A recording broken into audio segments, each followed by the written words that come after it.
Na popote ulipo, ningependa tena kukukaribisha katika programu yetu ya siku ya leo. Kwa majina naitwa Mchungaji Momanyi Janai, nimeokoka na Yesu ni Bwana. Siku ya wikendi, Jumamosi na jana hatukuweza kuwa hapa, ni kwa ajili ya mipango na mipangilio ya studio hii. Lakini siku ya leo tuko hapa kwa ajili yenu. Niko hapa, nimefika katika studio. Nashukuru sana kwa maana ya zile support ambazo tunazipata kutoka kwenu, na pamoja na yale ambayo mnayotupa kama sisi kama stesheni ya Kisi Hot TV. Ningependa kushukuru sana, na Mungu aweze kuwabariki sana kwa kazi nzuri mnayoifanya. Siku ya leo niko na mafundisho ambayo nimeweza kuyaandaa ni kwa ajili yako mtazamaji wangu siku ya leo, ambayo ningependa uweze kutilia maanani ili uweze kuelewa how do you benefit, or what kind of benefit do you get when you give your tithes and offerings. That is what I want us to look unto today. Thank you very much, my viewers, from wherever you are. May God bless you. May God bless you. May God bless you. You can follow us on the link and join us as we start the program of today. May I pray so that we can start the program. I think I'm late today by 22 minutes, but I'll see on how I can compensate the minutes. Baba, katika jina la Yesu Kristo nasema ni asante. Ni kwa ajili ya mtazamaji wangu napoanza kipindi siku ya leo. Naomba ya kwamba Roho Mtakatifu akaweze kutendeka, akaweze kutuongoza, ili yale ambayo unahitaji akaweze kutendeka katika programu hii. Tuongoze jinsi uonavyo vyema, ni katika jina la Baba nimeomba hata nikiamini. Unaweza ukasema amen. Sasa siku ya leo have prepared a program or a topic that I want to share with you. Some people wanauliza ya kwamba ninapotoa fungu la 10 huwa litanisaidia kivipi mimi kama Mkristo, na nitawezaje kusaidika kutokana na yale ambayo ninatenda katika kanisa. Na maswali mengi ambayo nimeweza kuyapata ni kwamba, kwani mtu nikitoa sadaka ama nikitoa tithe, nikitoa fungu la 10, huwa mimi nafaidika kivipi out of having a blessing from the Lord? Now today I want us to look at the importance of giving. And when I'm talking about giving, I mean you can be giving tithe, you can be giving offering, and you can be giving also your sacrifices. You know, in the Bible we only recognize 3 things. That is the tithe, we talk of offerings, and we talk of alms giving. This is for the poor. When you want to assist something, people in the church who need help, that is the tithe or the offering that you can give to help such kind of people. Now, out of these 3 is where we can find things like sacrifices coming in the offering. Now, today I want us to look at the importance of giving, and I'll mostly concentrate on the tithe because most people have been manipulated out of this, that if you do not give, you cannot receive. Now today I want us to examine and know exactly what are we supposed to do concerning the tithe. Now here already, when you are giving your tithe, it means that you are showing your trust and obedience to God. And this one is because God already owns everything. You know, there is nothing that belongs to us. So now that everything belongs to God, for you to show trust to God, for you to show obedience to God, it means that you need to give what He has asked you to give. That is the tithe. Now, offering, there is a very big difference between tithe and offering. Now the tithe, it gives a specific amount that you are supposed to give out of your income. That is the 10% that the Bible recommends. And when we are talking about the 10%, it means that you need to calculate before, in any income you get in your life, you need, first of all, out of the total income, you need to calculate and subtract the 10% before you start making your own budgets. Now, if you look at the book of Leviticus 27:30, we are shown on how everything belongs to God. You know, the children of Israel were being shown on how, even if it's a goat, even if it's a sheep, even if it's a cow in your family, you are supposed to give 10% of anything for you to show trust and obedience in God. Now, I want us to read the book of Leviticus. Let's read the book of Leviticus 27 verse 30 and see what it says. Leviticus, the book of Leviticus 27 30, so that you can see Leviticus, the book of Leviticus 27:30. It reads that a tithe of everything from the land, whether grain from the soil or fruit from the tree, belongs to the Lord. It is holy to the Lord. Now the Bible tries to explain so that you can see on how it is important for you to give a tithe of everything that you receive as an income to your life. And we've said that when you submit by giving a tithe, it means that you show trust and obedience to God. And this is a command. That is why I'm trying to give the difference between a tithe and an offering. That a tithe is given a specific percentage that you are supposed to give from your total income. But an offering, now out of the remaining, after you've done your work, after you've paid your taxes, you can now give an offering willingly from your heart to support the work of God. Now that you give this tithe from your income, an offering is what you give extra from your belonging. Now after you've given that tithe, umeona ya kwamba hii mahindi nimeweka katika hii shamba imekuwa gunia 10, gunia moja nimeitoa kama tithe. Hizi gunia 9 ambazo zimebaki, hapo ndio utatoa offering. So it means that the rule clearly states that 10% is not questionable. When you are giving your 10%, it means that it has no objection. You need not to argue about it. But when it comes to offering now, you'll give out of your heart, out of your willingness. And the Bible says, if you give something that you are not willing to do, then you better not give it, because it does not come out of your heart. Now, if you look at the book of Proverbs 3:9, it says that when we give tithe, it means that we show honor to the Lord, that our wealth is being secured. Out of the honor that we give to Lord, He gives us security. He gives security to whatever thing that you've given a tithe from. Kama ni ng'ombe zako ambazo ziko 10, ni ng'ombe zako 20, umetoa ng'ombe 2, umepeana kama tithe, ni kumaanisha security ambayo umepatiana kwa hao ng'ombe, hawatakuwa wagonjwa, hawataibiwa, labda watazaa vizuri. Now that is where now blessings comes in from. Let's read Proverbs. Proverbs 3:9. Let's read Proverbs 3:9. It says, honor the Lord with your wealth, with the first fruits of all your crops.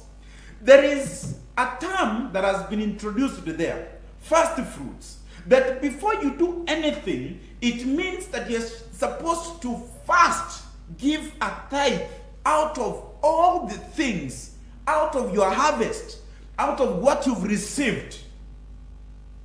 People will ask, am I supposed to give a tithe out of my gifts? I'll come to that. So, if you want to show honor, first fruits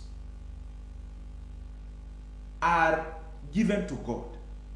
When we are talking about first fruit, the deeper meaning is that a priority from any income is supposed to go to God. That is the tithe. Now, a question that people do ask themselves is, do I have to give tithe? As you are watching me right now, unajiuliza, lazima niweze kupeana fungu la 10? Hilo ndo swali watu wanauliza. Thank you very much for those who have tuned. Now, if you look at the book of Matthew 23, 23, Jesus wants not to do what? To focus so much on tithing. Najua kuna wachungaji wengine ambao hapa sasa ndio shamba la kulima. But let's read Matthew 23 and see what it says. It says, "Woe to you, teachers of the law and the Pharisees, you hypocrites! You give a tenth of your spices, but you have neglected the more important matters of the law, justice, mercy, and faithfulness. You should have practiced the latter without neglecting the former." Watu wameweza kuingia sana na kuconcentrate kwa mambo ya kupeana fungu la 10 other than kusema ama kunena ama kuhubiri neno la Mungu. We've forgotten of justice. We are not faithful. We are not doing what is right. We've just walked out of that, and now what we are preaching it concerns tithing and offering. Jesus said we should not concentrate on that. Instead, let's talk of justice. Let's talk of mercy. Let's talk of faithfulness. He was talking this. He was not mad. He knew there are some things that can come out of this.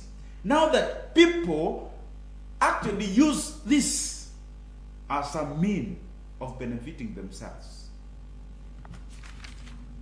Listen, people should be giving in some way that it does not focus on financial but spiritual. Due to this, it comes from your heart. We should not just give to focus on what can we gain out of it, but how can we raise the standard of spiritual, the spirit of this person. How can I connect it so that you can be tapping your blessings from the Lord? So people should not focus in the giving. Giving tithe does not mean that you should be focused on the financial, but spiritual. Ili uweze kubarikiwa, you focus on the spiritual aspect, part of it.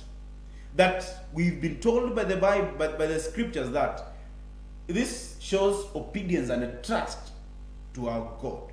So you should focus it from that perspective. Not that I want to give so that I can gain money. No. You don't give money to gain money. Listen. Living with attitude that we are blessed to bless. Sisi kama wanadamu tuweze kuishi ya kwamba tumebarikiwa hicho ambacho umekipata. Umeenda umepata mshahara wa shilingi 1,100, umepeana 10,000 kama tithe yako. Ni kumaanisha out of the blessings zenye umeweza kupokea, now you need to bless others. You should live with that attitude that you are blessed to bless other people. Now, let's look at the book of 2 Corinthians 9:7 and see what it says. It says, each of you should give what you have decided in your heart to give. Listen, I should not force you to give what you do not want to give. You should give what you've decided in your heart to give willingly. You need not to be forced that you should give your tithe. Listen, this is between you and your God. I'm talking about the tithe. I'm not talking about the offering. Skiza, the Bible says, each of you should give what you have decided in your heart to give. So as a pastor, I should not stand here and start commanding you that you should give your tithe. This is between you and your God. It actually builds your relationship between you and your God. It does not build a relationship between you and your pastor. Get me right. Giving a tithe comes from your heart because it's you who knows how much you received and how much out of that you're going to give. Then it says, not reluctantly or under compulsion, for God loves a cheerful giver. You can give your tithe because your pastor has commanded you to, but it does not come from your heart. So it means the relationship that you are building between you and your God is fake. The relationship that you are building, it does not now, you not connect with your God. You are paying, you are giving a tithe because of your pastor. Hallelujah. Sisi kama wachungaji, you don't force mtu aweze kutoa tithe. Kwa maana Biblia imesema clearly, if you've read the Bible, you can understand that even God himself loves a cheerful giver. Then it means a cheerful giver, then it means something that comes from your heart, not something that is commanded for you to do. I should not come and tell you that how much do you earn. As a pastor, it's not my business to know how much my members who are employed are being paid. Am I communicating? It's not my duty, it's not my work as a pastor to ask you how much did you receive this month so that I can calculate the amount of tithe that you are giving. You are not the one who is giving the tithe, but it's me who is commanding you to give what I want you to give. So if you want to give your tithe that can be accepted by the Lord, you need to give something that your heart pushes you to. You understand the rule? Calculating the 10% of your income. So out of that, hakuna mtu hawezi kujua 10% ya 100 shillings ni ngapi? Ni shilingi 10. Hiyo hata uvai kuuliza mtu. So out of that, you give. And today, I would like us to understand, is it right for you to give your tithe to a pastor, to a person who is not your pastor, or to a church that is not your church? If I may ask you, unaweza ukakula ugali Intercontinental Hotel, uende kulipa Hilton? Does not make sense, right? Unaweza ukakula chakula Intercontinental Hotel, uende kulipa Hilton bill. Hey. So you give your tithe where your blessings are. Your spiritual authority, the one who commands blessings to you, that is where your tithe belongs. Now people ask, if I'm not stressed up, if I'm not poor, I get what I want. In simple terms, if I'm not affiliated with a church, should I still donate 10%? I say yes. And I'm saying yes, that you should give out of your heart. Kama wewe ni tajiri, unataka kuongezewa, you just give. The more you give, the more you receive. Even God hates stingy hands. Mkono wenye haupatiani. Na kama upatiani basi, wewe ni hivyo tu. So kama upatiani, niliona kitu ingine kwa social media, kuna grupu ingine inajiita stingy, there is an association imetengenezwa inaitwa Stingy Men Association. Me, I don't want to be a member, and I don't want even to engage myself in that. Why? What you speak can happen. Even Satan uses your tongue to strike you. You've declared yourself as a stingy man, that is who you'll be. I've seen CEOs of the Stingy Men Association. I've seen HR of the Stingy Men Association. People have indicated their names there. It means what you say. You know, if you do not understand on how things work spiritually, you can mess up yourself without knowing. What you say, what you speak to yourself, it can be done. Why? Because there is power in your tongue. And whatever you say is what Satan can use to strike you. You've declared to be a stingy man, then that is what you will be. And I know this has been prepared ahead of the 14th, that is Valentine's. Nimeona moto yao iko, I can do what I can. You know, that is a slogan yenye imeandikwa hapo, nimeona kwa hiyo group. Get yourself out of such things. Do not associate yourself with some things now that you've seen your friend has associated himself or herself to such a kind of things. You should. Anyway, God will forgive you. Now, giving a tithe to other places other than your local church is not tithe. That is just a giving that you are giving, which is not bad because you are donating something. So if you give your tithe to a church that you've actually attended one day, this person does not know you, you don't know how the altar of that given place act. You've just donated.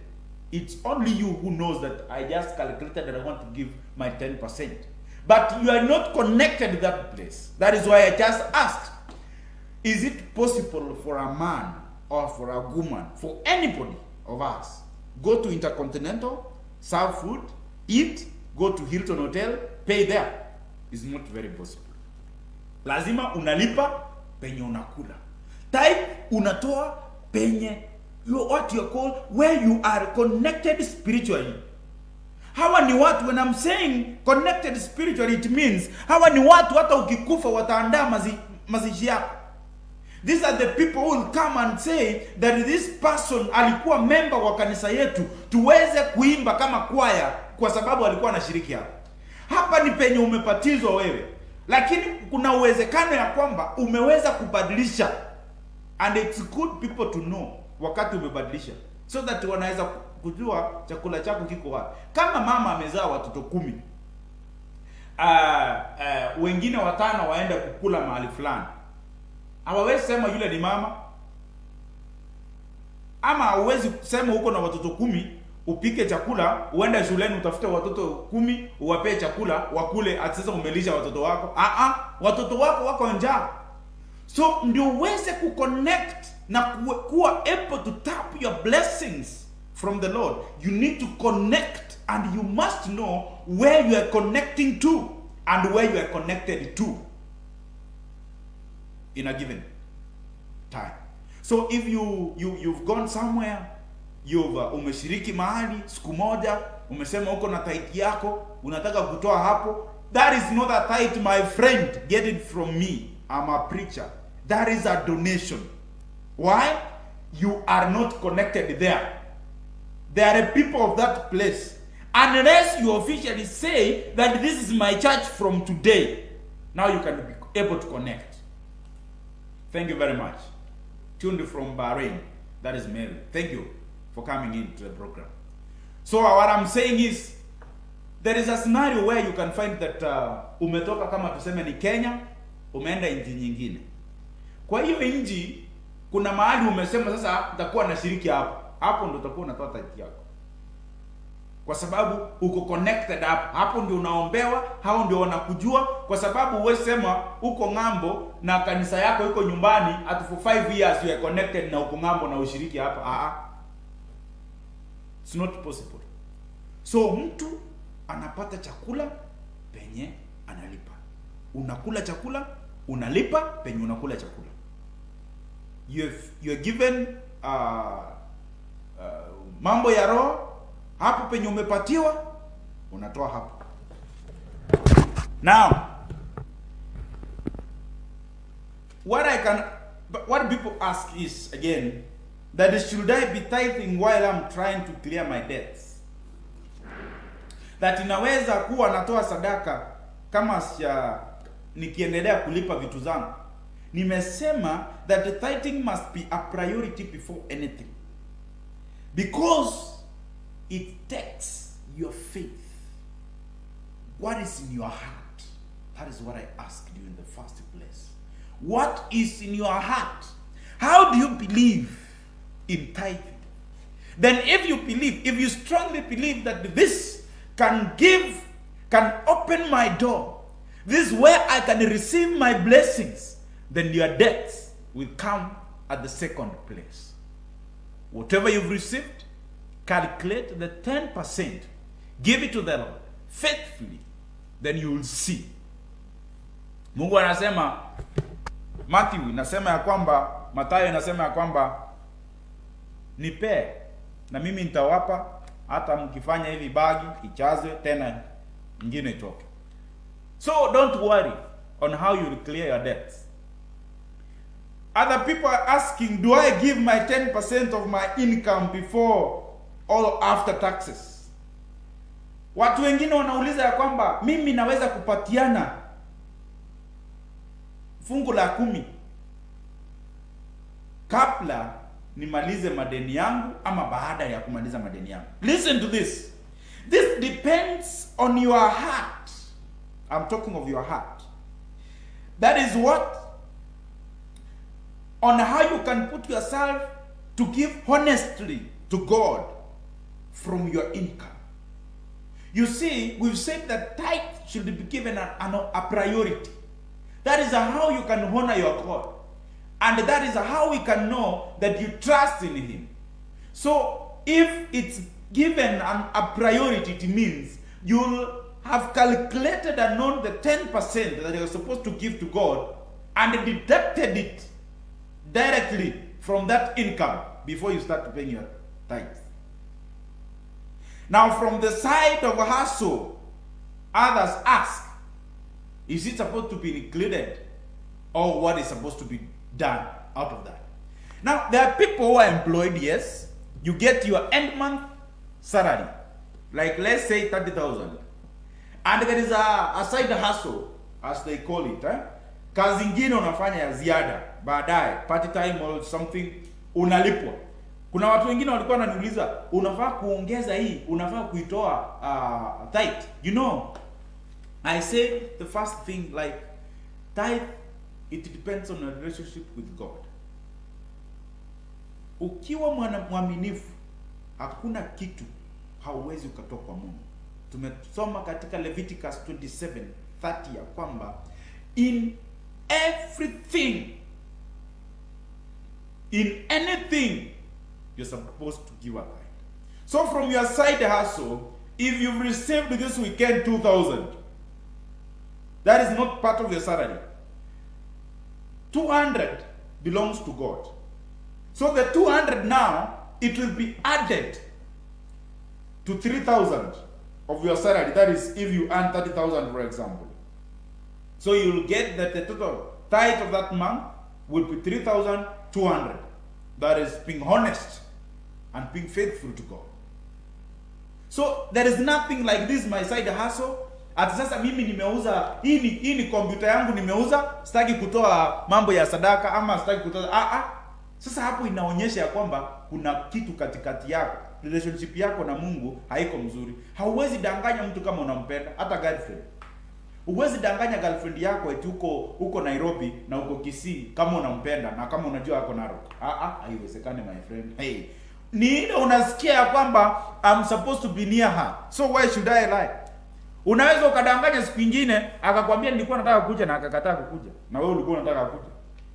So your side hustle should be also included in the tithing amount. That is of your end. Now, another question that people ask. Is it right to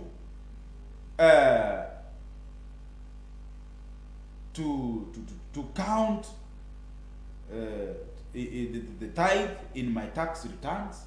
You know, it depends how you calculate your things. Because, you know, the Bible says that we should be good managers of our money, so that we should know how we work on it. But honesty must be the key, because God cares and looks what is in your heart. God does not look on how you appear. He looks at you in your heart.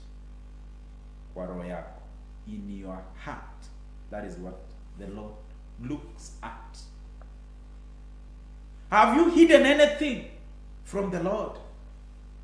So the question would be, if you've hidden something from the Lord, it means automatically you are not honest with the Lord.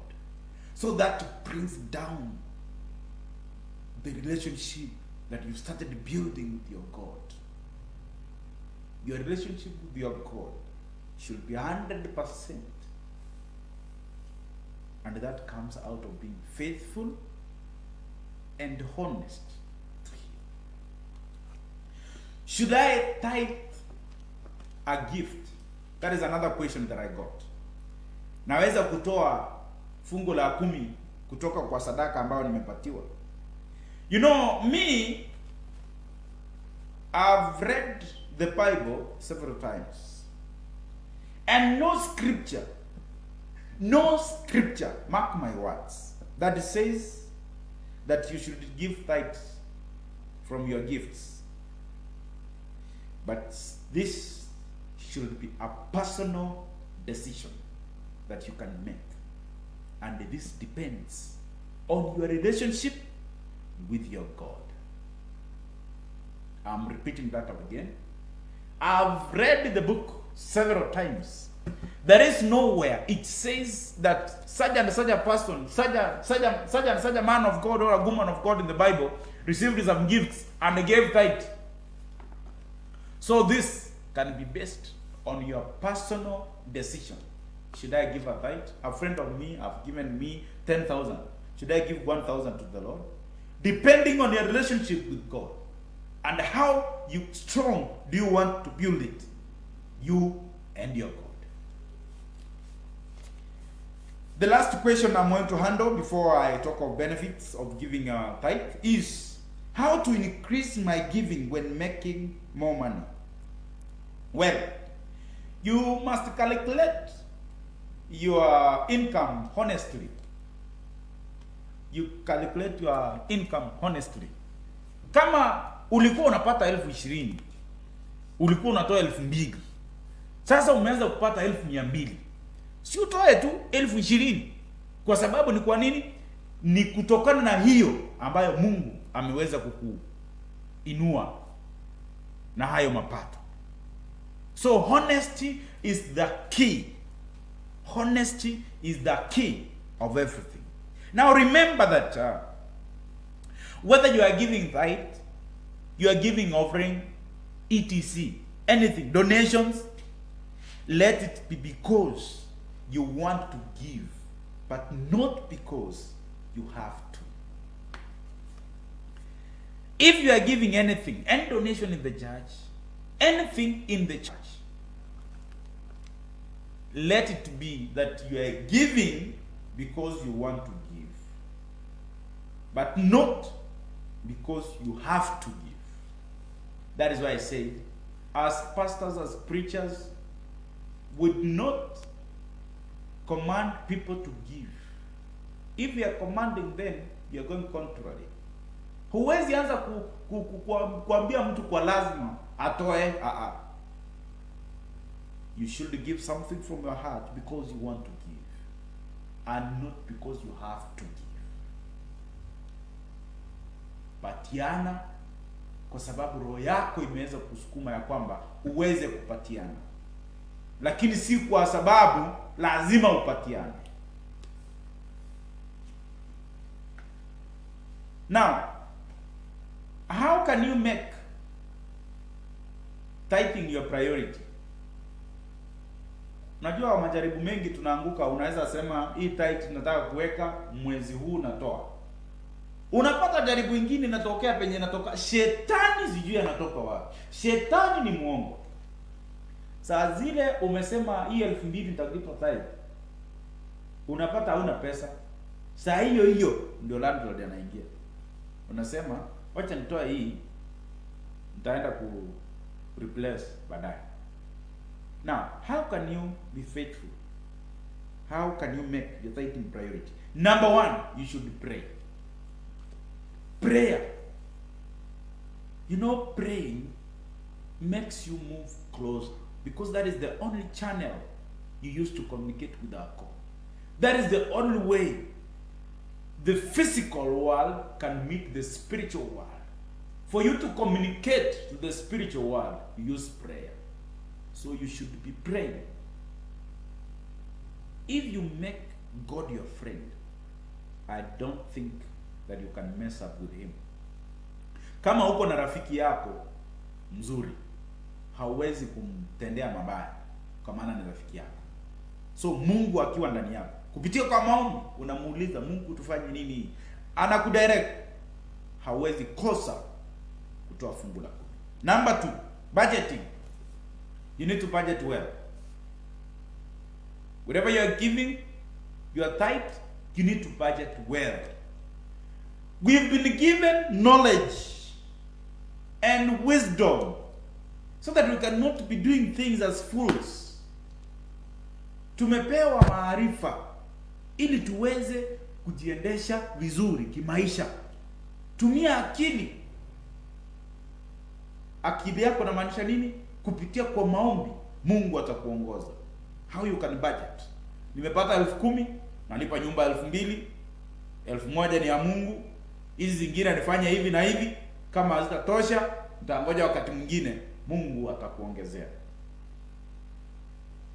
When you give sincere, when you give honestly to God, anakubariki. Na Mungu anabariki mtu mara 3. Times 30, times 60, and times 100. Unaweza ukampa 1,000 ikakuwa multiplied by 100. Huwezi jua baraka ya Mungu inatokea wapi.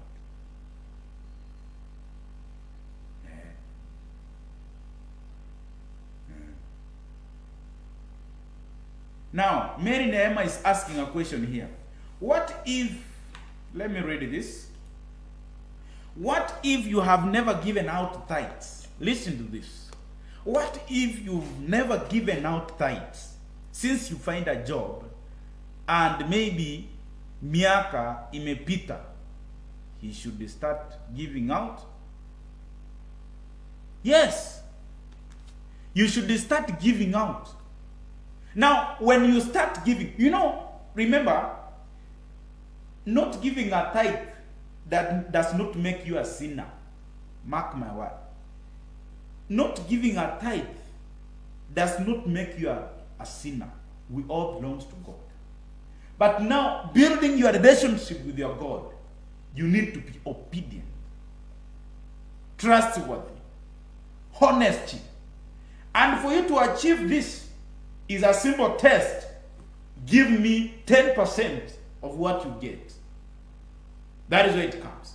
So if this is the time that he wants to start building up his or her relationship to God, you should start it immediately.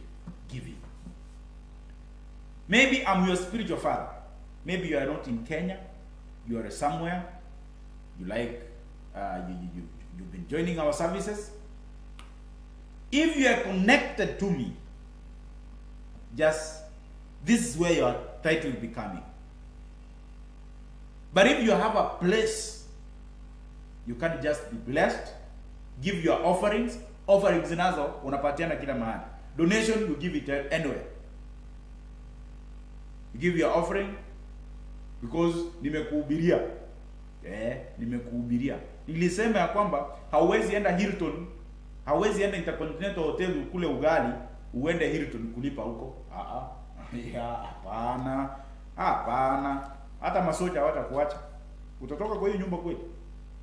Hapana. Think I've answered Mary Neema. Now, proper budgeting and online giving. Online giving ni gani? Ningependa kuzungumzia hiyo. Tunapoongea hivi na kufunza na kupeleka moja kwa ingine na kuelekeza jinsi unafaa kuwa, umebadilika, labda umeokoka, umepatiana maisha yako kwa Mungu. This is where now you belong, because your blessings will be flowing from here. When I say something to you, it happens. Why? You have connected to this authority. So you should relook at yourself. Where are you connected to? If you are connected here, I also expect hiyo tithe yako na ingoja sana. If this is where you are connected to, si unanisikiza? You should be channeling it. Now, I want to look at the benefits of tithing. Tunapotoa sadaka, tunapata sasa nini kutokana na hiyo? Tunasaidika na nini? Tunapopatiana sadaka, tunasaidika na nini? Number one, God is pleased with your obedience. Malachi 3:9. Malachi 3:9. Mungu anafurahishwa na yale tunafanya. Malachi 3:9. Let's read Malachi 3:9. It says, listen to this, that you are under a curse, your whole nation, because you are robbing me. Wewe umelaaniwa kwa maana unaniibia. Mimi nimesimama hapa, nimeketi hapa katika studio, nimekuhubiria, umeokoka na utaki kutoa sadaka. Ukilaaniwa, shida iko hapa. Biblia imesema ya kwamba watu wamelaaniwa kwa sababu wamemuibia Mungu. Usiweze kufanya jambo linalokuhusisha na mambo ya kuibia Mungu. Kama hauwezi kutoa kwa Mungu, ni kumaanisha unamuibia Mungu. Nikikwambia toa to support a program, you're supposed to give. Kwa nini? Kwa sababu sisi wote tuna benefit from it. How do you benefit? I give you the word of God. I show you the way. I teach you. Sometimes I prophesy to people here, na kuambia kile ambacho kinakukula na kuombea. So this is where you are. This is where you belong. So you should be giving to this anointing. So Malachi 3:9 has said that people are robbing from God. Watu wataki kutoa kwa Mungu. Na sijui kwa nini. I don't know. If you want to please God, you must show your obedience through giving. Malachi 3:10 inasema ya kwamba nijaribu mimi kwa matoleo yako. Sikiza. 10 inasema namna gani? Bring the whole tithe into the storehouse, that there may be food in my house. Test me with this, says the Lord Almighty, and see what I not throw open floodgate and of heaven pour out so much blessings that there will be no room enough to store it. Mungu anasema tu nijaribu na hii fungu la 10. Nijaribu na matoleo yako. Usiniibie, utaona kile ambacho nitakufanyia. Lete chakula katika nyumba ya Mungu. Kuwe na chakula kwa nyumba ya Mungu. Mtumishi wa Mungu asiwe njaa. Mtumishi wa Mungu asilale njaa. Mtumishi wa Mungu asiishi na stress, kwa maana anakesha akifast akikuombea wewe. Now from there, if you test God, ask him for whatever you want, he'll give it to you. Biblia ndio imesema hivyo. Ikiwa nyumba ya Mungu kutakuwa na chakula ya kutosha, basi muulize chochote. So benefit number 1, it pleases God. Inamfurahisha Mwenyezi Mungu ya kwamba umetoa fungu la 10. Umetoa hiyo sacrifice. inamfurahisha Mwenyezi Mungu. Number 2, in this way God is honored by your faithfulness. If you read the book of Proverbs 3:9. Let's look at Proverbs 3:9 and see what it says. Proverbs 3:9. Proverbs 3:9. It says, honor the Lord with your wealth, with the first fruits of all your crops. Mheshimu Mungu kwa yale yote ya kwanza unayoyapokea. Hiyo inaonyesha ya kwamba unamheshimu, unampenda, na ikiwa unampenda na unamheshimu, hawezi akakuangusha. Kama ni magonjwa, itakuwa ni historia kwako. Ndoto mbaya zitakuwa historia. Spiritual husband itakuwa historia. Kusota itakuwa historia. Mambo ya kutopata kazi itakuwa historia. Kwa nini? You've honored the Lord by obeying what the scripture says, giving to him. Nyumba yake iko na chakula mingi, na sasa nyinyi hamwezi kuwa njaa, kwa maana umejaza nyumba ya Mungu na chakula. Mtumishi wa Mungu hayuko njaa, umeweza kumpa sacrifice, umeweza kupatiana, nyumba ya Mungu iko nayo. Omba sasa kile unahitaji, utapatiwa. Number 3, another benefit on tithing. It helps to keep your priorities straight. Yale ambayo unapanga kuyafanya inakusaidia ili uweze kupanga vizuri. Umeweza kutoa tithe yako, umecalculate 10 umeweka kando, inakuwezesha kupanga haya mengine yakaweza kufanikiwa. Matthew 6:21. Matthew 6:21. What does it say? Listen to this. Sikiza hili. Matthew 6:21. It says that for where your treasure is, there your heart will be also. Huwezi niambia haupendi msichana na unatembea na yeye. Yule unapenda, hapo ndio roho yako ipo. Kama haumtolei Mungu, ni kumaanisha roho yako haipo. Na kama unamtolea Mungu faithfully, ni kumaanisha kwamba roho yako ipo kwa Mungu, na Mungu hawezi kuachilia. That is benefit number 3, that it helps you to keep your priorities straight. Number 4, now you are eligible for a blessing. Saa zingine wakati tunafanya mkopo ama loan, kuna wengine mtu unakopa, tuseme umeenda loan, unaambiwa you are not eligible. Ni kumaanisha haujafikia ile kiwango ya kuomba loan.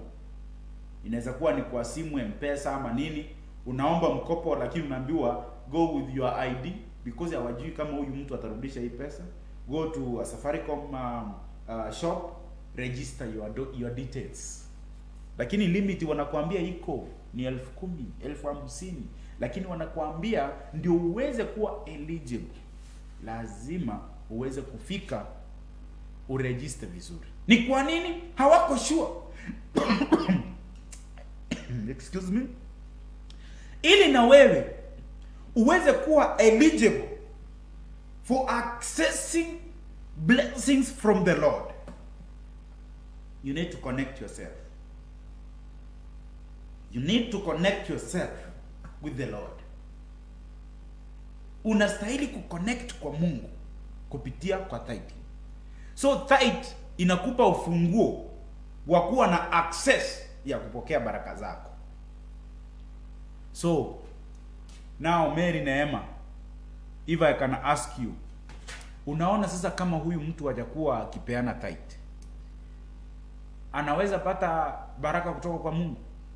Na tumeambiwa ya kwamba for you to access blessings from the Lord, you need to be faithful, honest, trustworthy to the Lord.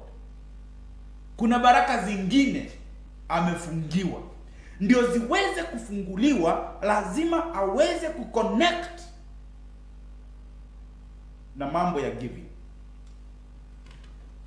awe eligible to download the blessings of the Lord. But the blessings, mark this, the blessings must not be monetary. The blessings must not be finances. It can be something else. A blessing can be uolewe. A blessing can be uoe bibi. Labda una mistari, wewe ni mwanaume, unakaa tu, unatembea kwa wasichana, ukifika ni story, Bwana asifiwe. Unajua, let me tell you, ndugu, hata kama umeokoka namna gani, wasichana wanataka kuongeleshwa. Acha kujitetea na mambo ya Biblia. Ikifikia ni mambo ya kuoa, ndio maana unaona hujaoa. Kwa nini? Umekaa kanisani mpaka wewe ni yule Bwana asifiwe dada. Huwezi peleka mwanadada hata out kunywe chai. Huwezi peleka mwanadada umwambie these people needs compliments. Nywele yako iko sawa, uso wako unaonekana vizuri, you have a nice figure. I'm talking to those who wants, wenye wako wanataka kuoa. You need to change your tactic. Hata kama uko kanisani, hata kama uko kwa praise and worship yangu, acha kuendea mwanadada na Biblia. It means there is something wrong. Something is wrong. Hatuitangi praise and worship zingine kutoka makanisa mengine kuja kuimba tu. Ile tu naona ya kwamba imekuwa hivi, hautaki kutoka. Wewe uko kwa keyboard kila siku. Go out bana. Talk something. Hiyo keyboard ndio utaenda kuongea kwa nyumba yako, kwa kitanda. Utaenda kumchezea keyboard kwa kitanda? I'm speaking to you. Utaenda kumchezea keyboard kwa kitanda? Kwa nini tumepewa akili na maarifa? Kwamba tuweze kufunguka na kwenda beyond. Hao ni kwa wale wenye wanalala kwa keyboard. You know who you are. Now, the blessings, as we said, must not be money.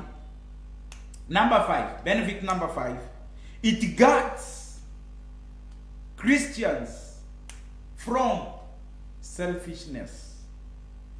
Let's look at the book of Acts 20:35. Acts 20:35. Acts 20:35. It says that in everything I did, I showed you that by this kind of hard work, we must help the weak. Skiza? Remembering the word the Lord Jesus himself said. What did he say? This is what he said. It is more blessed to give than to receive. So, for Christian wealth iweze kuwa na security ya kutosha, uweze kupatiana tithe, inakupa security ya kutosha. That is another benefit that you get. If you give, inakupa security ya kutosha. Number 6, God loves a cheerful giver. We've just said this, and if you can go and refer to 2 Corinthians 9:6-12. Mungu anapenda mtu anayetoa kutoka kwa roho yake. Siwezi nikisema hapa tutoe sadaka, simaanishi ya kwamba lazima utoe kwa sababu nimesema. Unatoa sadaka inayotoka kwa roho yako. Unasema ya kwamba leo wacha mtumishi wa Mungu niweze kutoa shilingi 10,000. Leo natoa 1,100. Leo natoa 100. Leo natoa 1,000. Lakini hiyo 1,000 unayotoa itoke ndani ya roho yako, ya kwamba nimetoa ni kwa sababu nimebarikiwa, ni kwa sababu nimesoma kitu, ni kwa sababu nimejifundisha kitu ambacho sikuwa najua. Ndio maana nilikuwa nasema connecting to your authority and submitting to it. Two different things. Connecting to your authority.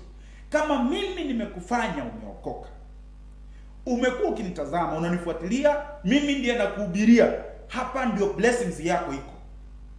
nikitabiri, nikiongea na wewe, nikisema ya kwamba kama ni shida imekwisha, kama ni uchawi umekwisha, utakwisha. Kwa nini? You are connected with this authority, either through giving offerings or tithe. Na nikupitia kwa hiyo namba tu. Unajua hiyo namba nimeweka hapo, sio ya kuangalia tu screen, ama si ya kujaza screen. Hiyo ni ya kutoa. Saa zingine kuandika message, unataka maombi na kuombea hapo. So ndio uweze kubenefit. Mambo ya security, your things to be secure, you need to give a tithe. Now, number 7, it says that tithing supports the Great Commission. Ili tuweze kufikia watu wengine kama nyinyi, lazima hichi kipindi kwa mfano kiweze kulipiwa, kiwe hewani. Na ninaposema toa sacrifice ama sadaka, na maanisha hiyo ndio nitatumia kulipa. Mimi mwenyewe niko hapa na kazi ya Mungu iendelee, isiweze kukwama. So ile benefit tunapata ya kwamba mtu, ikiwa baraka zimekuja kwa ajili ya pastor kuombea mtu akapona, na wewe ndiye uliye contribute ukapeana pesa, huyu pastor akaenda huko akaenda kuhubiri, ile baraka inayoshuka inakushukia wewe.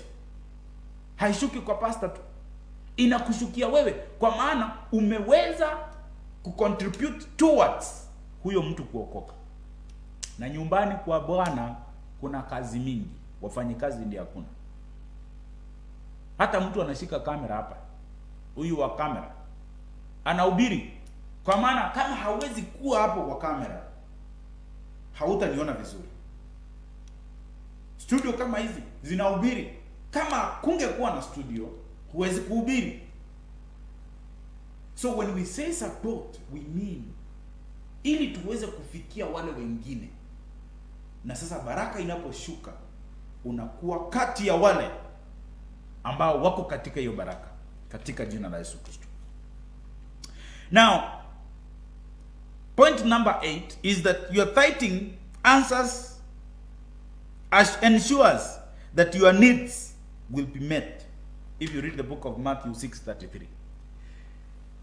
Ikiwa utatoa na roho yako kwa Mwenyezi Mungu, yale utahitaji, uko sure ya kwamba nami nitapatiwa ama nitabarikiwa.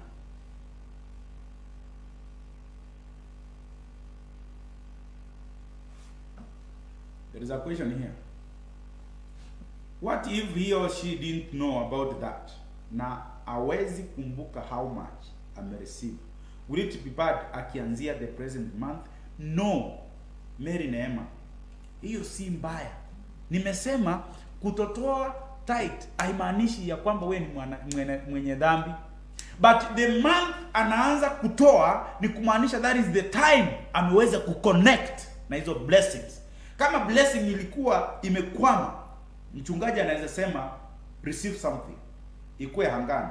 Lazima you need to provoke the spiritual world ndio iweze kushuka. So hizo baraka ataanza kuziona. So kama anaanza Mary Neema, mwambie atume hata saa hii. Aanze kutuma hata saa hii. Namba ndio hiyo hapo. Atume tithe yake.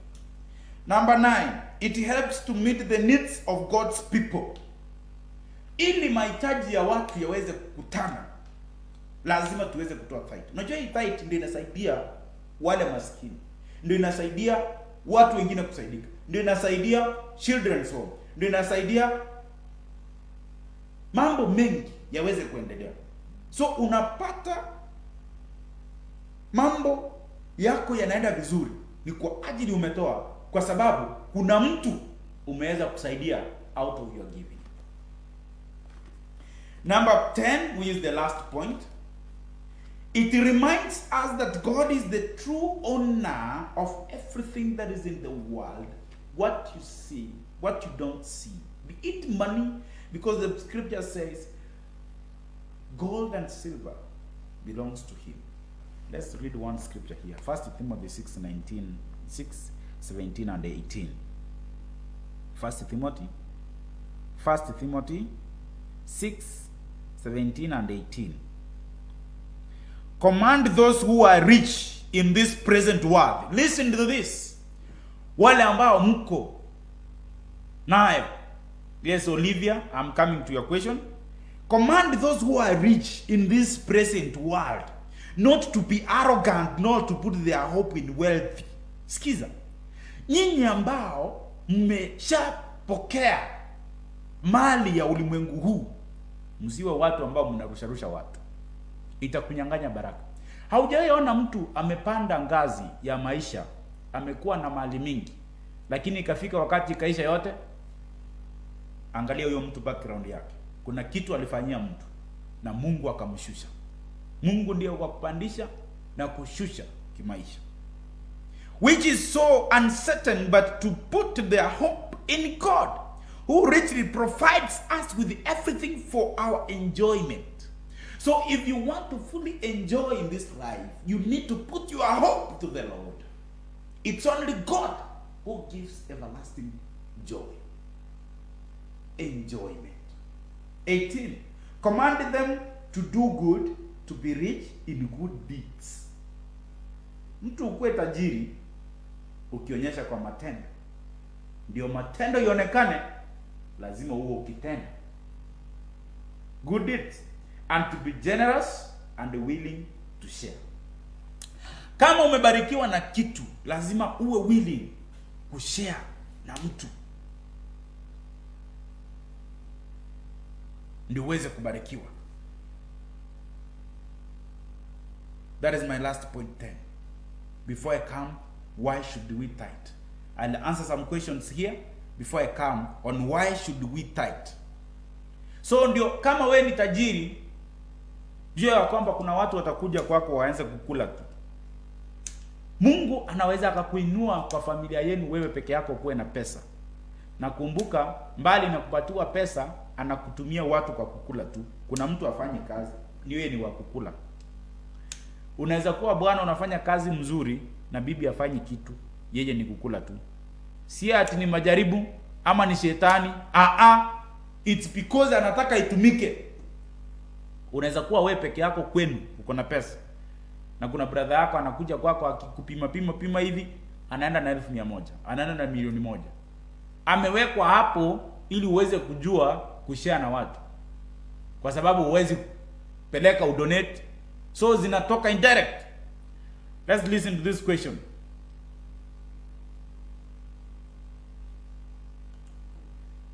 Olivia Nevi, she's asking that, hello, I have a question. Nikiokota pesa na nipeleke kama sadaka, one night be blessed, itakuwa imebarikiwa ama? And what if nibebe pesa na nipeleke kwa children's home? Is it good? I'll start from number 1. I said, mambo ya gift.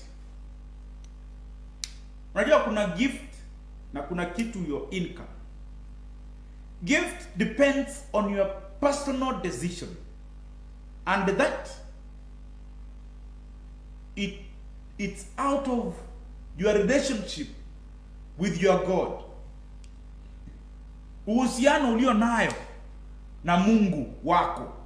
Wacha niweke hii kitu watu wanasema iko chini. Ule uhusiano uko nao na watu, sio uhusiano uko nao na Mungu. So if you want to give a tithe from your gift, it's your personal decision between you and God, depending on the relationship that you have with your God. Number 2, Olivia, hauwezi ukapeleka tithe kwa children's home. I started by saying the difference between offering and tithing. Mambo ya kutoa fungu la 10, it's unnegotiable. Hauwezi ongea.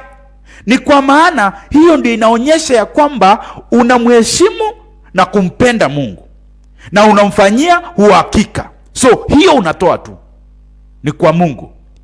Sasa kwa children's home, kama umekuwa na 1,100, umetoa tithe yako ya shilingi 10,000, umebaki na 90,000. Hata sasa upeleke 50,000. Iko na baraka zake out of kupeana, because it's something from your heart. Hiyo ni ya kupeana. So these are the things haziko ndani ya tithe. Tithe huwezi peleka kwa children's home. Tithe unapeleka kwa penye kuna madhabahu, your authority, where your blessings are being commanded from. Ikifika hapo sasa ndio inafanya kazi zingine. Inaweza pelekwa children's home, inaweza pelekwa kufanya kitu fulani. Mungu anamwambia Musa ya kwamba wana wa Israel, ambia wana wa Israel wote walete sadaka kwangu. Wana wa Israel wakatoa sadaka katika kitabu cha Exodus. Walipompatia Musa, Mungu mwenyewe ndiye akamwambia Musa, sasa now that you've collected on behalf of me, I'll direct you on what to do with that sadaka. Utanijengea madhabahu. Tithe inapotolewa kanisani, Mungu mwenyewe anatoa direction. Inatumika namna gani? Kwa sababu ni yake. So Olivia, uwezi kupeleka 10% kwa children's home. 10% ni hapo kwa hiyo namba, kama mimi ndio spiritual authority wako. Na kama huko mbali, kuna watu wako mbali, walikuwa kama mtu amekuwa Uganda, kama Uganda ndio kwenu, ama huko Kenya, Kenya ndio kwenu, umetoka ukafanikiwa ukaenda South Africa. Haya ndio madhabahu yako, kwa sababu mimi ndiye nakuhubiria, mimi ndiye nakujua. Hapo sasa ndio utatoa tithe yako. Who is this again? Blessed Liz, I can see you, thank you. Olivia.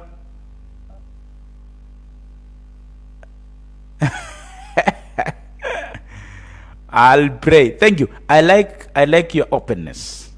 Napenda jinsi unavyofungua moyo wako. I pray for your relationships. I'll do that. Yes, Abdullah, kusema heri tumpe maskini kuliko kupeleka kanisani. We are wrong. I'm talking of 10%, the tithe. Help the poor. Even the Bible just said, ikiwa umebarikiwa uweze kushare. Abdullah, ukiwa tajiri, mali yako share na maskini. Lakini mali yako unapo share na maskini, mambo ya Mungu hiyo iko hapo to show obedience to God. 10% unnegotiable. Don't rob from God. Malachi 3:9. Mungu anakasirika kwa watu kwa sababu watu wanamuibia. Ndio usiweze kumuibia. Pata your double blessings. Kutomuibia, kutoa 10%, and the remaining kutoa gifts kwa watu. Let me talk of something here before I invite people to comment or to ask on this. Let me put the nini here.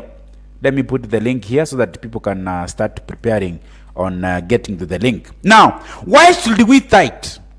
That is the question that is being asked mostly. I have 10 points that I'm going to give you this evening on why should you give your tithe.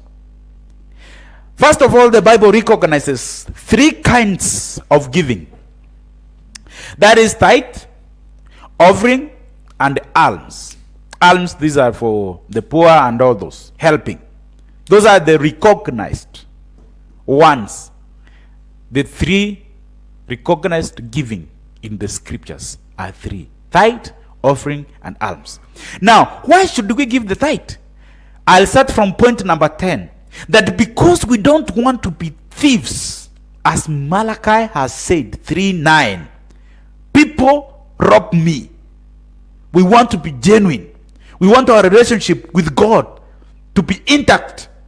We don't want to steal from Him because we need blessings from Him. We tithe so that because we don't want to steal from Him. That is point number 10. Point number 9. It's to safeguard your treasures. Why should we tithe? ili tuweze vitu zetu zikuwe secure, lazima tuweze kulipa fungu la 10. Leviticus 27:30 says, kila kitu hata kama ni ile iko kwa shamba inatolewa fungu la 10, ndio ziweze kubarikiwa, ng'ombe waweze kuzaa zaidi. Kwa ng'ombe 10 toa ng'ombe mmoja, huyo ni wa Mungu. Kwa mahindi laini umepanda 10, line moja achana nayo, hiyo ni ukitoa, when you harvest, hiyo ni ya Mungu. Safeguarding our treasures. Number 8, it's because you want to reap from where you sow. 2 Corinthians 9:6. Mtu hawezi kuvuna penye haja panda. You need to plant. Where you plant, where you sow is where you harvest. So ukitaka mavuno, ukitaka mazao, lazima uwe umepanda. Unapanda nini? Tithe yako peleko kwa Mungu. Sasa unaweza download. Unajua ukitoa tithe ni kama unaweka ni kwa bank, Heaven Bank. Na sasa wacha niulize swali. I'm asking Liz, John, Orina, Olivia, Nevi, all these people, Abdullah and all those. Let me ask you a question. Mungu angesema saa hii ya kwamba ukitaka kuenda mbinguni tunapoenda, tumia fare yako yenye umewekeza mbinguni in a form of tithe. Swali ni, yako ingekufikisha wapi? Tithe yako unatoa ingekufikisha wapi? You should ask yourself that question. Mungu akieuka saa hii aseme ya kwamba kuenda mbinguni. Blessed Liz, are you getting the question? Or Olivia, are you getting the question? Mungu akisema saa hii ile tithe umekuwa ukitoa ndio itakuwa fare yako ya kwenda mbinguni, yako itakufikisha wapi? Think of that na uniambie baadaye. Point number 8, because you want to reap where you sow. Number 7, desire of God's blessings. Kila mtu katika ulimwengu huu anapenda aweze kupata baraka za Mwenyezi Mungu, na ili uweze kupata hizi baraka za Mungu lazima, Abdullah, hujawahi toa means hakuna, sijasema hakuna mbinguni. Nilisema ingekuwa ati Mungu anasema ya kwamba ile tithe umekuwa ukitoa ndio itakuwa fare yako ya kwenda mbinguni, yako ingekufikisha wapi? I've not said you will not go to heaven. What I'm saying is, sisi wote ni wa Mungu, na kutotoa tithe, kutotoa fungu la 10 halikufanyi kuwa mwenye dhambi. Ni kufungua mlango wa baraka, ili uweze kupokea baraka fulani ambazo zilinenwa, lazima uweze kufungua huo mlango. Point number 6, lost souls needs the gospel. I just said ya kwamba ili tuweze kufikia watu wengi, na leo hapa nataka watu watoe tu support kipindi, watu watoe sadaka, ili tuweze kufikia watu na injili. Tunatoa hapo,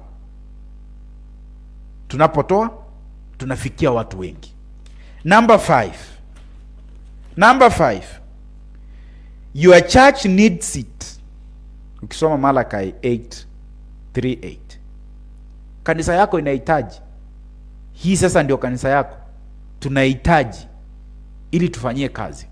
Ndio maana na kufundisha uweze kujua njia za kutoa matoleo yako na ni kwa njia gani. Number 4, it brings you joy.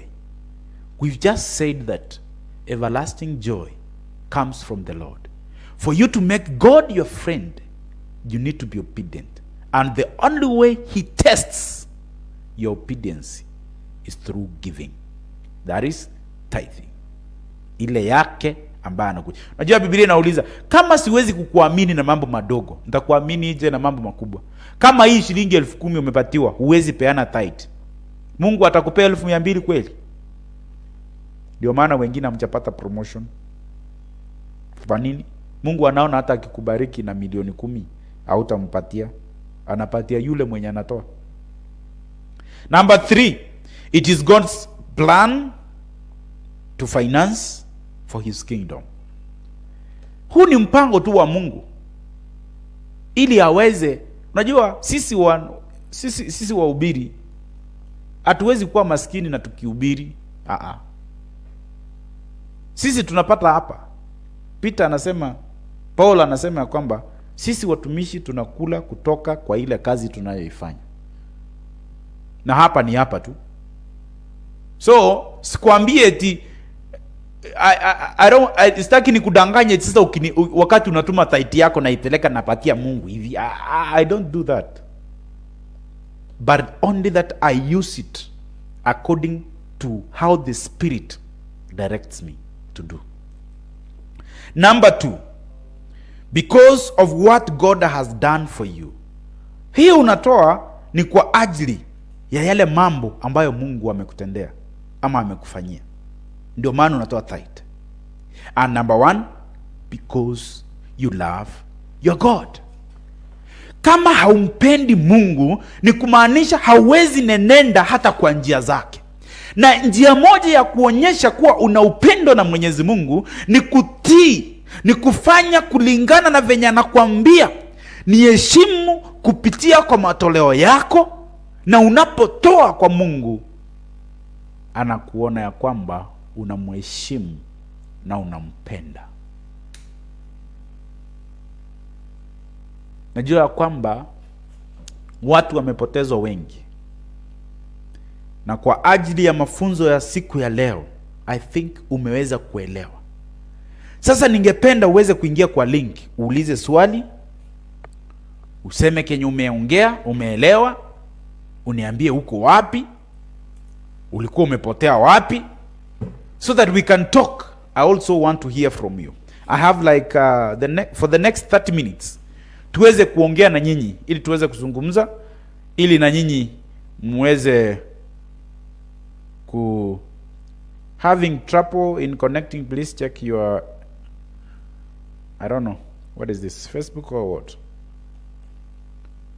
So I don't know if there is a problem in connection. I don't know. The technical team will work on it. Thank you very much. I think already they've worked on it. So use that link. I want to hear you. I want to hear your question. I want to hear what you've heard today, what you never knew that you've known today. And today I want to speak to people. I want to speak to people so that I can see if we are going somewhere, if we are moving somewhere. Thank you very much. Now, let me see those who are in the comment section. We have this blessed list. Thank you very much. Wife Mishi, thank you very much. Mary Neema, Kisi Bridget TV, thank you very much. Steve Machuki following, thank you very much. We have Olivia Nancy, thank you very much. John Orina, thank you very much. Tuned from Qatar is there. Thank you very much. And who is this? This Abdullah. Thank you very much. May God bless you. And who is that? Thank you very much. Now, I want you to use that link. Use that link. Get the program. I want also to hear from you. Maybe there is somewhere you are lost. You have a question. You want to comment something. You want to ask something. You need prayers. Now I've opened the link. I would like to hear from you also today.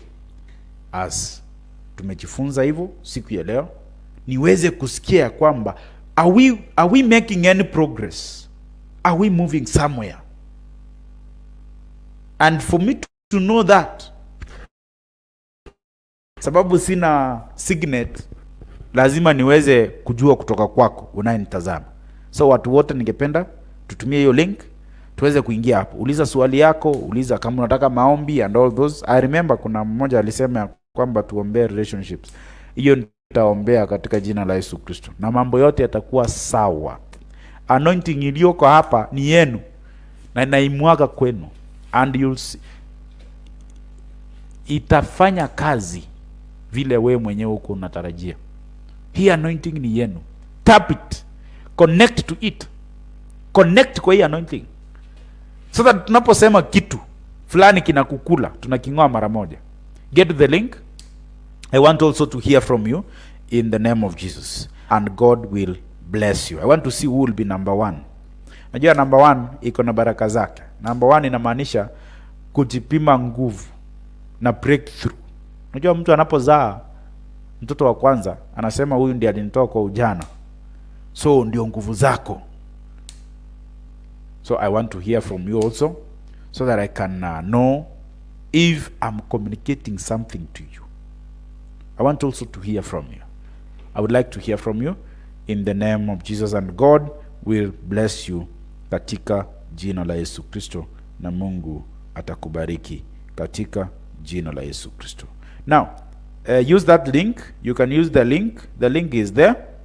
If Facebook is giving you trouble in logging, you can get to YouTube, log to Kisi Hot TV, then click the link. It will direct you, then click where it will direct you to click here. You click there, then you'll automatically connect. Now, I want to see you guys, so that you can talk to me also. I love to hear from you as we move on in the name of Jesus. Tumekuwa hapa weekend, ndio hatukuwa hapa. Hata unaweza ukaniambia weekend imekuwa namna gani, so that I can know weekend imekuwa namna gani, na unataka tuwe all through, so that I can know. I need also to know from you, so that kipindi si yangu, kipindi ni yenu na ni yetu sisi wote, na ndio tuweze kupata hiyo njia ya kuenenda. Lazima tuweze kufanya nini? Lazima tuweze kupata maoni kutoka kwenu. So I love to hear from you, so that I can also do what? I can also get to know where we are moving to in the name of Jesus, and God will bless you in the name of Jesus. Now today I've thought you on the importance of giving. Na kuna watu wengi walikuwa na shida ya mambo ya kutoa. Unakutana na mtu anakuambia ya kwamba mimi pesa yangu sitoi kwa kanisa, lakini napeleka kwa kusaidia mtu. Hiyo si tithe. Hiyo ni giving. I've shown you in the scriptures. Nimekuambia ya kwamba anything you give outside, that comes from your heart.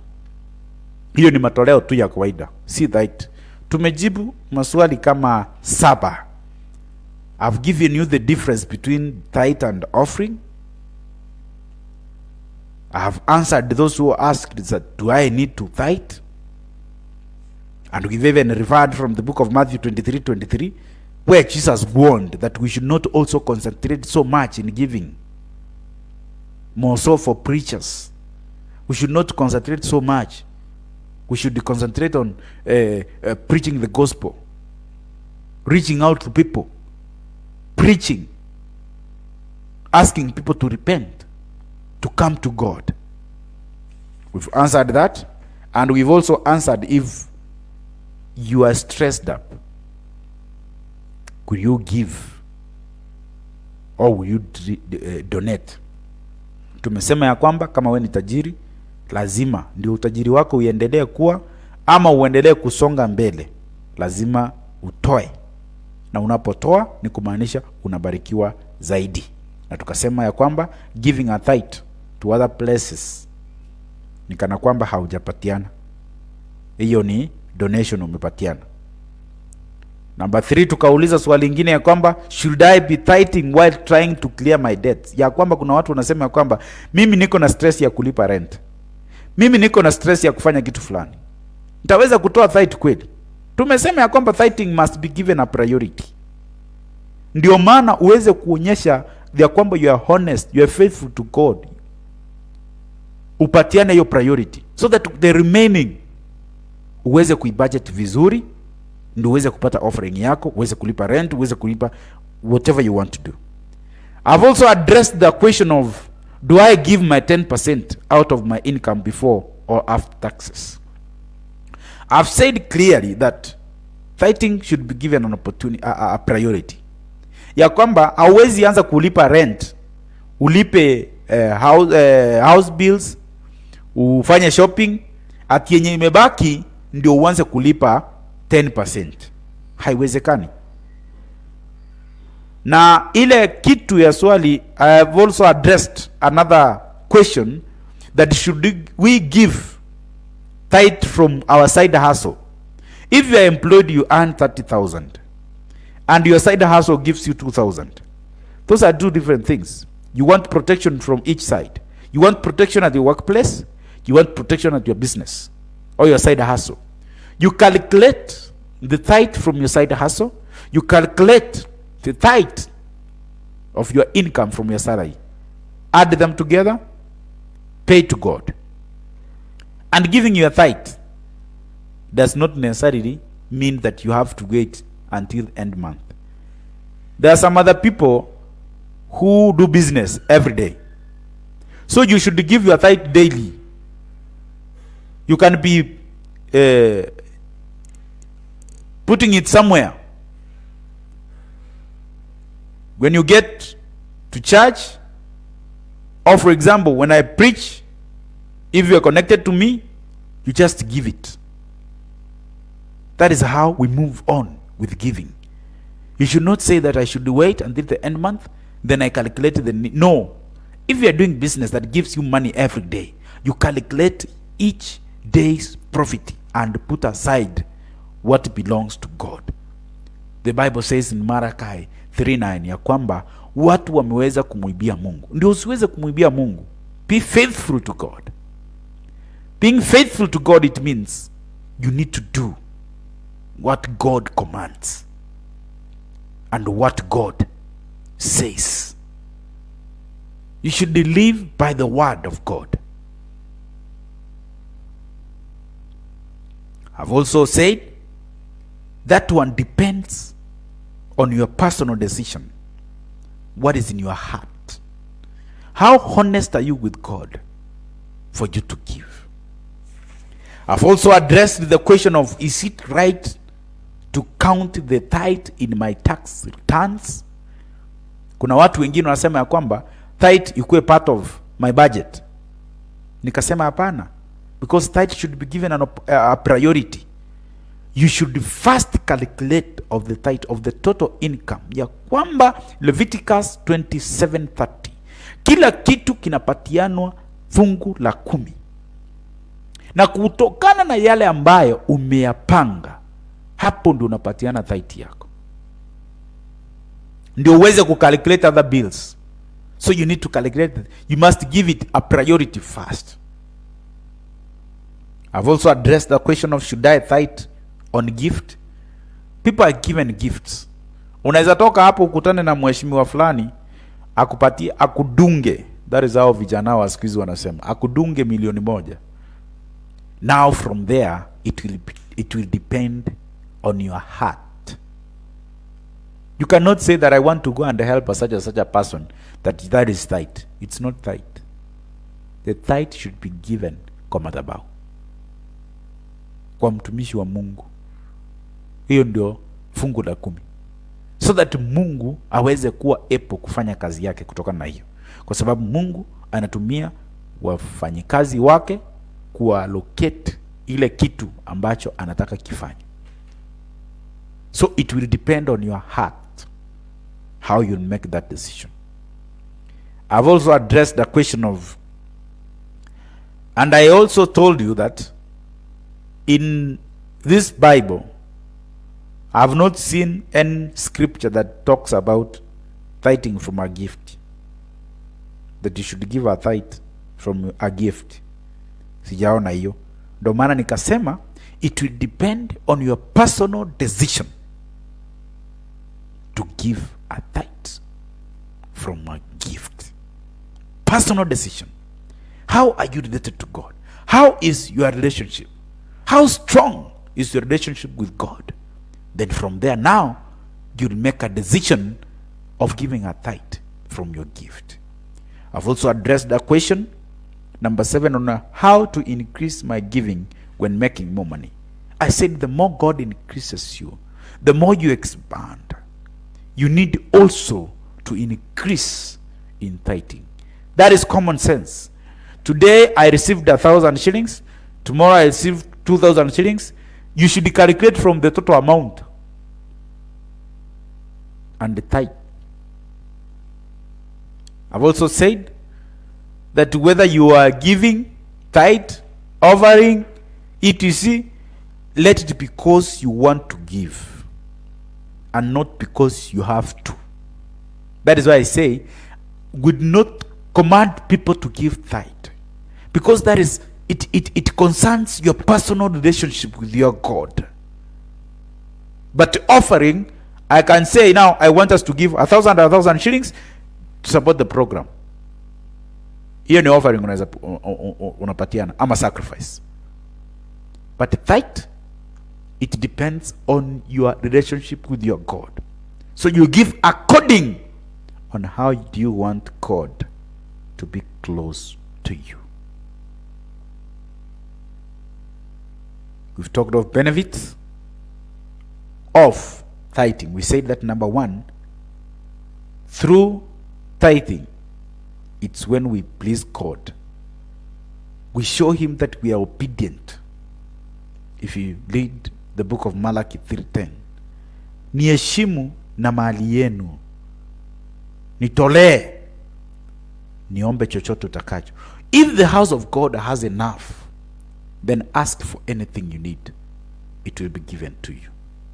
I said number two, another benefit is that this how we honor God, through our faithfulness. You become faithful to God when you give to him. We referred from the book of Proverbs 3:9 that God loves a cheerful giver. If you give something that comes from your heart, it pleases him. So you should give from your heart, but not what I've commanded you to give. And I said, as a pastor, I have no business of knowing your end month salary, because that is for you, building your relationship between you and your God. I said number three, that another benefit is it helps to keep your priorities straight. When you budget and takes away the 10% of God, the remaining amount, God can open your mind to budget it well. So your priorities that you have, God can intervene and show you the way to budget and achieve something that you wanted to have. So it keeps your priority straight. Another benefit, number 4, we said that you are eligible of blessings. If you want to access your blessing, each and everyone has a blessing. It's your option either to receive it or not to receive it. And for you to receive your blessing, you need to provoke the spiritual world by giving for you to receive. The door to open, you need to use your key, which is your tithe, to receive a blessing. I speak something to you to happen, just give. That authority that commands something to live your life, give it to that person. If I say uchawi fulani utoke ndani yako, give your offering. Why? You want to download that message so that it can take action, so that it can act upon your life.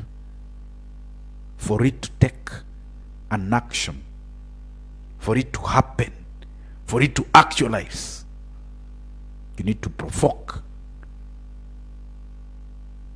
Number 5, it guards Christians from selfishness.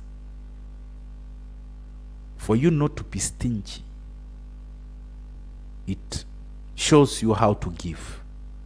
If you give a tithe, it means that you can give somebody 10 shillings to buy bananas and eat. I said in the first that I'm not in the association of Stingy Men Association. Mimi siko hapo, because Satan uses the tongue, what you speak, to strike you. Ulimi ni kiungo ndogo sana, lakini inaweza karibu maisha yako. Some other time we'll talk about the tongue. Ulimi ni kitu ndogo, lakini inaweza ikaumiza maisha yako. You cannot say that you are a CEO of Stingy Men and you expect to give. What could you give? I don't know. Number 6, we said that God loves a cheerful giver. If you look at the book of 2 Corinthians 9, you read from 6 to 12. When you give, God just loves you. Number 8, we said that tithing ensures that your needs will be met. Whatever you ask will be met. Because umeekeza katika hiyo akaunti ya mbinguni. And I asked a question. Ingekuwa ati siku ya leo Mungu aseme ya kwamba nataka kuwapeleka mbinguni, na ile tithe umekuwa ukitoa ndio fare yako, nikauliza yako ingekufikisha wapi? Kuna wengine mngetoka hata mfike 1 feet. You should give to God, because that is the way he tests kama tuko pamoja na yeye. Number 9, I said it helps to meet the need of God's people. Zile vitu za unahitaji katika maisha yako. You are poor and you want to say that I don't want to be poor again. You speak, it's done. Because you are a partaker, you are a partner. Like in this program, I need partners who can be partnering with me to pay for the program. You can be one of them. Be my partner. So because you are a partner in the kingdom of God, you ask something, it will be given to you. It will be given to you. Siku moja nilikuwa Nairobi town. Nikapata mama kijana fulani alikuwa anaenda Machakos. Akaniambia kwamba nimeibiwa kila kitu. Sina pesa. Nisaidie pesa ya kufika. Na kimwanadamu unajua uwezi amini, na hiyo ni town kubwa. Nikamwambia tuende tu nikulipie. Nikaenda nikamlipia. Akaenda kwao. Siku ingine niko Tanzania, Arusha. There is an hotel called Gold Crest hapo Mwanza. Si Arusha, Mwanza. Nimekuwa hapo, najua pesa ya huko si kama hapa. Pesa ya Kenya ni mingi kuliko ya Tanzania. Nikatumia pesa, ikafika a day ikakataa kubadilisha. Nikasema sasa nitafanya nini? Nikaambia Mungu wangu, I want to go to Kenya. Central Bank ilikuwa imekataa kubadilisha. Nilishindwa withdraw za Tanzania. I had some money in the account but I couldn't withdraw kwa sababu kulikuwa na technicalities zenye azinge enable niweza withdraw. Nikaambia Mungu, niko in a situation yenye nimeipata mtu fulani, naomba unisaidie. Nikatoka hapo nikielekea airport, nikapata jamaa fulani alikuwa anauza simu. Akanisalimia vizuri. Unajua mimi sikuwa namjua. Kumbe huyu kijana nilikuwa nimemfunza high school. Alikuwa form 4. Nilikuwa namfunza chemistry and physics. Certain school in Kisii. Hey mwalimu, how are you? Nikashindwa, who is this? Unikumbuki? Unajua Kiswahili ya huko, you have to pretend that you know Kiswahili because haiendani. Nakukumbuka sana ndugu. Nakukumbuka sana ndugu. Alafu sasa the mistake I did. Unaambia mtu nakukumbuka sana ndugu, alafu namuuliza wewe ni wa wapi? So he told me, you are my teacher, once my teacher, and ulinifunza, nirudi nyumbani. Alikuwa Mtanzania. We had several people from Tanzania who came to Kenya to in a certain school that we had some ilikuwa na kind of scholarship. Hey, how are you doing here? Unafanya nini hapa? Nikamwambia nilikuwa natembea tu.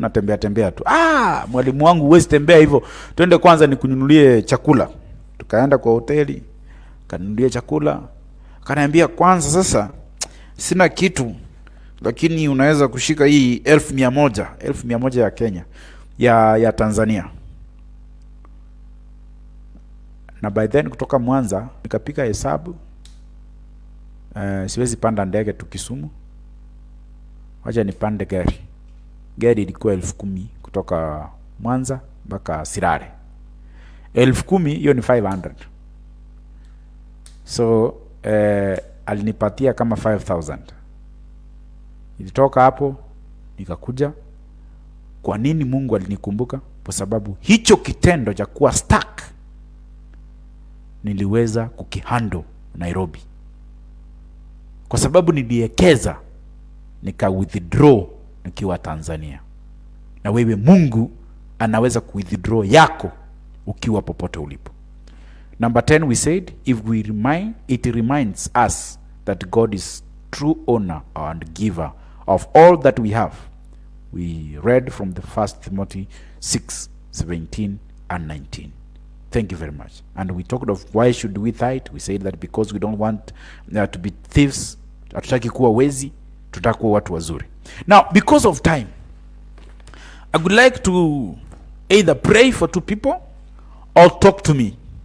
Talk to me through that link. I think another program is coming in, but I've requested like 10 minutes. So from now, I have like 10 minutes. So with Mishi, can I talk to you? Get to the link. Mishi, I need to talk to you. I don't know if my link has a problem, because I'm trying to post it, and it's the kind of... Mishi, where are you? Are you the first person to connect today? Abdullah, can I see you on the link? Olivia. And there is a lady called Christine. I was praying for her. Baba yake ameaga na hayuko Kenya. Njia zinakaa ngumu, lakini tunaendelea kuomba. We are still praying. Christine, I remember you in my prayers. I'm praying for you. But ile kitu Mungu aliniambia ni safari ya baba yako itakuwa sawa. Safari ya baba yako itakuwa sawa. Safari ya baba yako itakuwa sawa. Olivia Nevi, get to the link. Liz, ingia hapo. Neema, Steve Majuki, ingia hapo kwa link.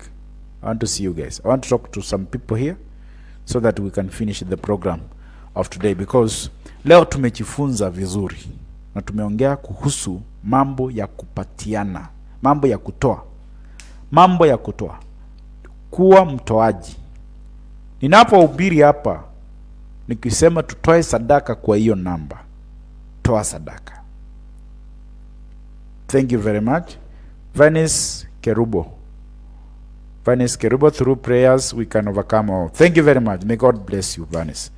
Tumesema ya kwamba, ninaposema ya kwamba let's support the program through that number you're seeing on your screen. Let's do it. Baraka zinapokuja, ninapohubiria mtu anaokoka, ninapotabiria mtu shida zake zinaisha, you are counted in it and you become my partner.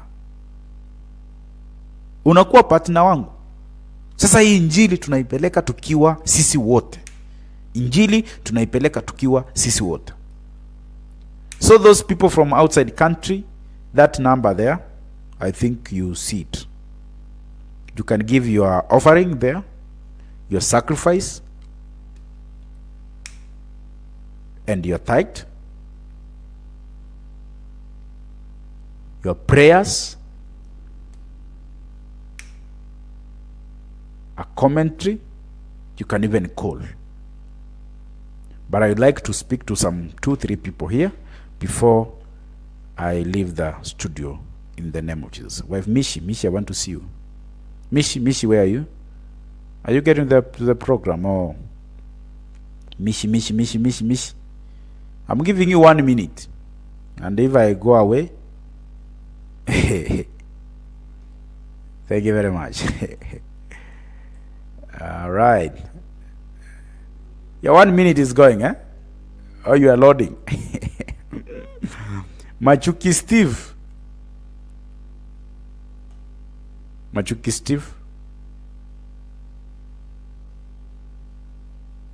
Yes.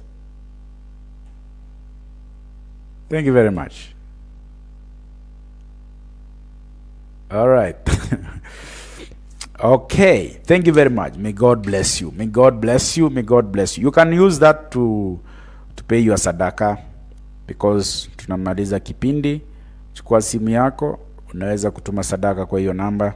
Chukua simu yako, enenda kwa M-Pesa, tuma sadaka yako, sadaka yoyote katika hiyo namba iko hapo. Na vile vile unaweza kutuma sacrifice yako. Labda umeombewa, labda umefanya nini, unaweza kutuma pia kupitia kwa hiyo namba. Na Mungu atakubariki sana.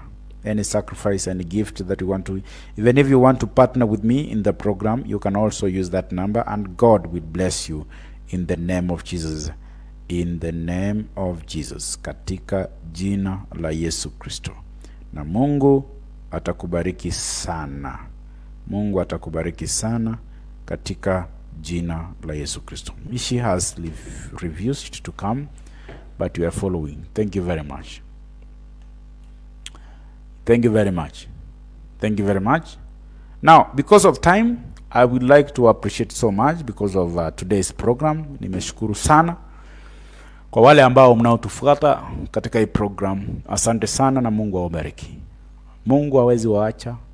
Mungu hawezi kosa kuwatendea, kwa maana yeye ndiye mwenye kila kitu. Kile ambacho utamuomba atakupa.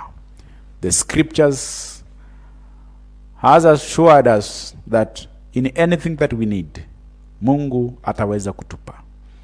Kile tunahitaji ni kuwa na uvumilivu na tuweze kuwa watu waaminifu katika matoleo yetu, iwe ni sadaka, iwe ni tithe. Tumejifunza leo chinzi mtu anafaa kutoa, na unafaa kutoa wapi, na kile ambacho utakipata ukitoa ni kipi.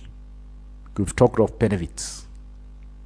Kipenda kushukuru sana. Because of time, I would like to pray for you so that I can leave studio, and may God bless you. My name's Servant Momanyi Janai. Nimeokoka na Yesu ni Bwana, na Mungu aweze kukubariki sana. Na wale ambao wanatoa sadaka from Nairobi West, Mother Bonareri, wale ambao tumemaliza kipindi Mother, sasa mnaweza mkatumia hiyo namba kutoa sadaka. Akina Mother Bonareri ndio wanaingia, sijui kama saa hii ndiye ameanza, anasema she's watching from Nairobi West.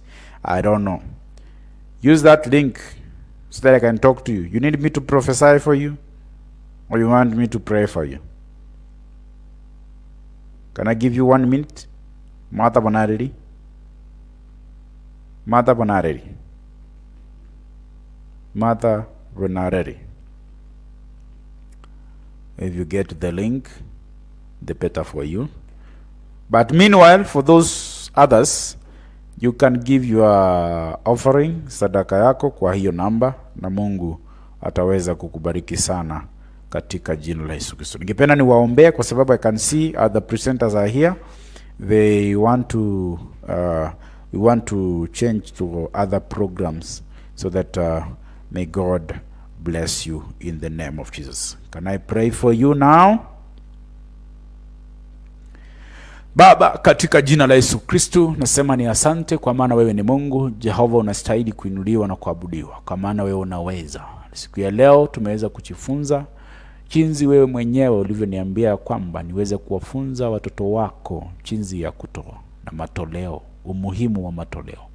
Roho wako Mtakatifu ameweza kuwa nasi. Tumeweza kujifunza, na kuanzia sasa najua ya kwamba mabadiliko yako, na watu watabadilisha mienendo yao ya kutoa, na wataweza kujenga uhusiano wako mzuri nawe Jehova. Najua ya kwamba kuna wale ambao wataanza saa hii, Jehova ukaweza kuwabariki. Yale ambayo yamekuwa ni ya nyuma, Jehova hatuyakumbuki, kwa maana sisi wote ni watoto wako. Ukaweze kutupokea kama viumbe vipya. Jioni ya leo nabariki mikono ya hawa wanaonitazama. Nabariki kazi zao. Nabariki familia zao. Naombea mahusiano yao. There are those who are in a complicated relationships. God, I say that if something is not working out, may the partners locate whoever who's meant for them in the name of Jesus. Kile ambacho hakijatengenezwa kwa ajili ya huyo, Jehova mwenyewe akaweze kuja mwenyewe katika jina la Yesu Kristo. Jehova, najua ya kwamba utaweza kuenenda nasi, utulinde. Kuna wale ambao sasa ni usiku, kuna wale ndio wameamka, ukaweze kutulinda sisi wote.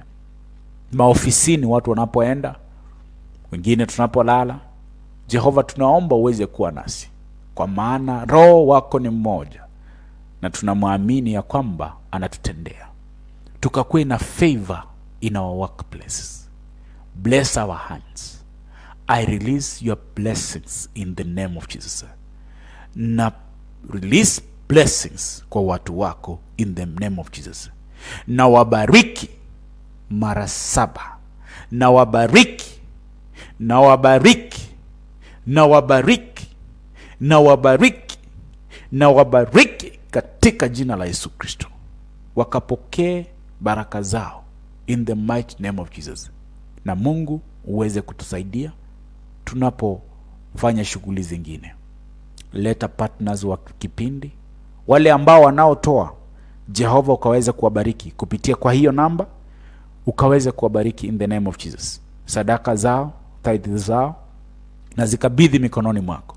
Zitakapoingia katika madhabahu yako Jehova kupitia kwa hiyo namba, na ibariki katika jina la Yesu Kristo, na baraka zako zitaweza kuenenda na hao. Tunaombea mwenzetu Christine Jehova, popote alipo na familia yake, na ikabidhi mikononi mwako. Unajua ya kwamba hayuko Kenya, yuko mbali, lakini waja mapenzi yako yakaweze kutendeka. Na wale wote ambao wako na madhamanio ya mioyo yao, Jehova ukaweze kukutana na mahitaji yao katika jina la Yesu Kristo. Familia zetu zibariki, uwezo wako utuinue kiroho katika jina la Yesu Kristo. We need security in our things as we tithe, as we give in the name of Jesus. I pray for the countries that each and every one of us stay in. We pray for peace, as the scriptures say that we should pray for our leaders, so that if they have peace, we'll have peace to spread the gospel.